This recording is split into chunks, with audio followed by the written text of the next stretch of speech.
Nhanh trôi máy á.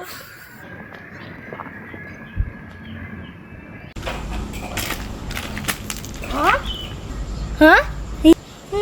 Bây giờ nó lập trở cái tính nhân nó phải có sức. Anh ấy mua mà. Muối pram ha, Gram. Vô. muối anh nắng mùi pram. Vô muối hết trơn. Lời. Hả? Thật thơ năng. Mà vang, mà vang, mà vang, mà vang. Ai mà vang. Mà vang, mà vang, mà vang. Anh đây mà vang, mà vang, mà vang, mà vang, mà mà vang, mà vang. Mà vang, mà vang. Mà vang. Vang, mà vang, mà vang. Để cho chơi tinh kẹ đá hay xì lần giờ bao lại với nè. Hả? Bao cây ấy. Họ đây chạy nhanh. Ha, chạy nhanh.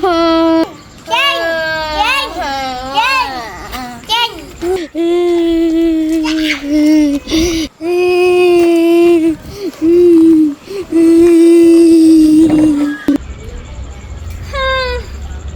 Anh nát đo lấy nè.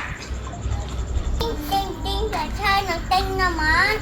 Anh ấy mua man. Muối pram rồi. Vô mua mà chăng. Giờ lấy vô là chơi nè.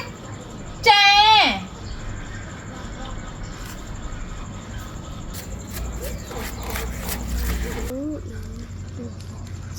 Muối tao xịt ini sang mây. Vô mua mà chăng. Muối bây giờ muối mà bon. Vô chăng.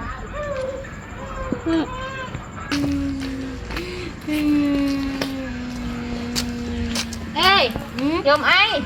Nhằm nôm ở nhằm phải chợ. Nhâm con Nhằm mà chăng.